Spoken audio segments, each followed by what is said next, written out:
Hello to all. So now let us discuss about Indian national movement, that is national alliances. So இந்தியாவில் என்னென்ன சீர்திருத்த இயக்கங்கள்லாம் இருந்தது அதை பற்றி தான் இப்போ நம்ம பார்க்க போகிறோம். ஓகே,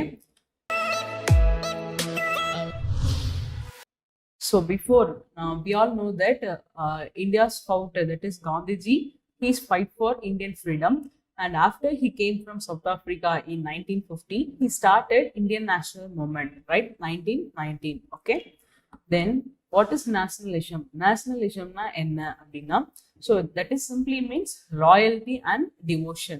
ஒரு கண்ட்ரிக்கு வந்து நீங்க எவ்வளவு விசுவாசமா இருக்கீங்க, அதுதான் வந்து loyalty and devotion. எவ்வளவு பக்தியா இருக்கீங்க அதை பத்தி தான் it defines. அப்படிங்களா? சரியா? Then it is the one nation to an all other அப்படின்னு கொடுத்துருக்காங்கல்ல.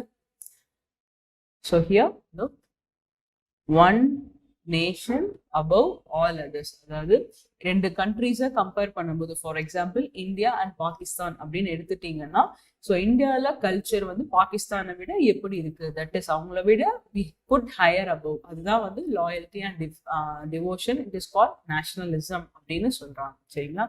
தென் so emerges of reform movements அப்படிங்களா, சீர்திருத்த இயக்கங்கள் எமர்ஜ்னா உருவாகிறதுக்கான காரணங்கள் என்னென்னலாம் இருந்தது அப்படின்னு பார்த்தீங்கன்னா, so there was a bigger and more complex divorce country தான். இந்தியான்றது மிகப்பெரிய நாடு. சரிங்களா? ஏர்லி அந்த 19th பீரியட்ல வந்துட்டு மிகப்பெரிய வேஸ்ட்லி அப்ரோசஸ்லாம் இருந்தது ஒரு கல்ச்சுரல் ரீதியா. Okay, then during the second half of 19th century, the protest and the desire for change in various reform movements வழிவகுத்ததுன்னு சொல்றாங்க.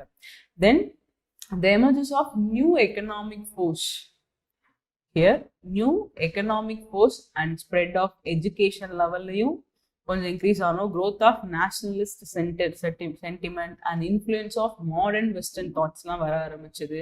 அண்ட் கல்ச்சர்லையும் ஐடியாஸ்லையும் நிறைய மாற்றங்கள் வர ஆரம்பிச்சது. தென் awareness of the changes taking place in European strength and to resolve the reform. இதுதான் வந்து ஒரு emerge. ஒரு இந்தியாவில் இருக்கிற ஒரு நேஷனலிசமும் சரி, ஒரு எஜுகேஷன் வைஸும் எப்படி வந்து நம்ம மாடர்னிசம் ஆகலாம் அப்படின்னு கொண்டு வரதுக்காக தான் இந்த ரீஃபார்ம் மூமெண்ட்ஸ் எல்லாமே they were started. Then so it's split into two.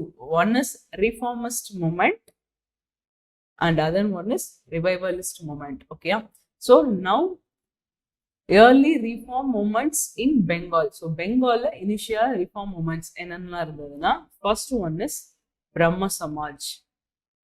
It was started by Rajaram Mohan Roy and he established Brahma Samaj in August 1828ல வந்து Brahma Samaj வந்து ஸ்டார்ட் பண்ணார். சரிங்களா? and he called Raja. It is given by Akbar too.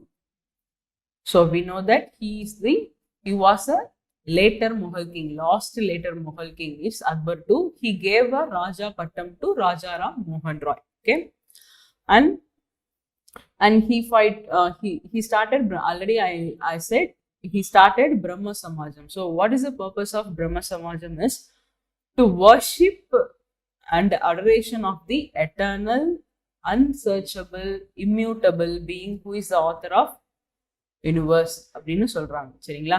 So ஒரு கடவுளே இல்லை, but ஏதோ ஒரு universe வந்து ஒரு எனர்ஜி வந்துட்டு it is behind to worship பண்றதுக்கு இருக்கு அப்படின்னு இவர் சொன்னார். சரிங்களா? And he also fight for சதி. சரிங்களா?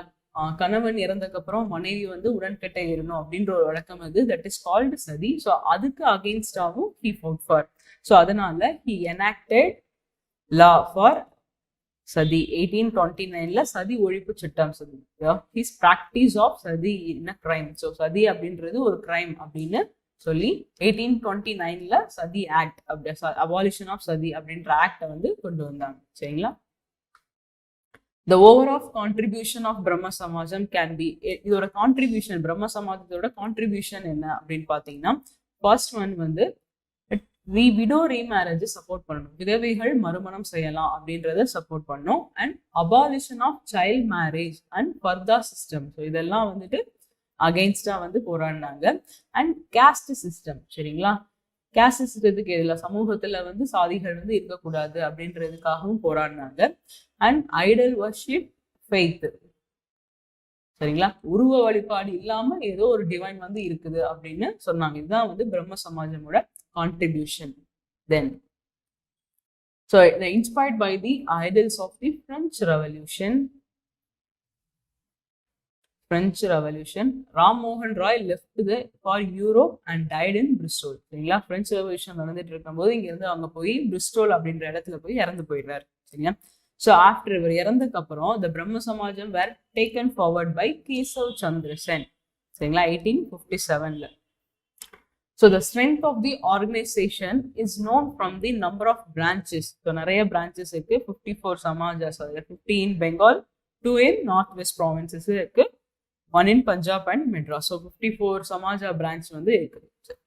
So then Kesav Chandra Sen take over பண்ணக்கு அப்புறம் it were broken into two, that is namely Devendranath Tagore கீழ ஒரு பிரம்ம சமாஜம் that is called Brahmo Samaj of India and Kesav Chandra Sen's சதரான் பிரம்ம சமாஜா. சரியா? அந்த பிரம்ம சமாஜமே ரெண்டா வந்து ஸ்பிளிட் ஆகுது. சரிங்களா?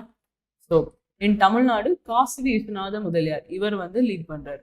Kashi Viswanatha Mudaliar was an advent Samaj and he wrote a play title called Brahma Samaj நாடகம். இதை அமைச்சு பீப்புள் கிட்ட என்னென்னலாம் வந்துட்டு ஒரு சேஞ்சஸ் கொண்டு வரலாம் அப்படின்றத இவர் வந்து ஃபாலோ பண்றாரு.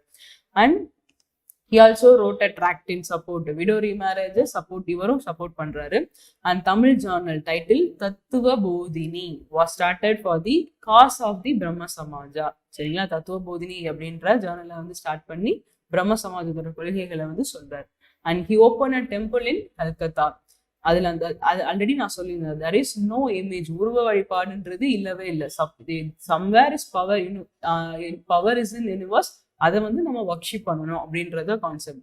So no religion should be reviled or slightly or contemptuously spoken of or alluded to. சரிங்களா? எந்த ஒரு மதமா இருந்தாலும் சரி ஈக்குவாலிட்டியை வந்து ஸ்ப்ரெட் பண்ணணும், அதுதான் வந்து இவரோட நோக்கமா இருந்தது.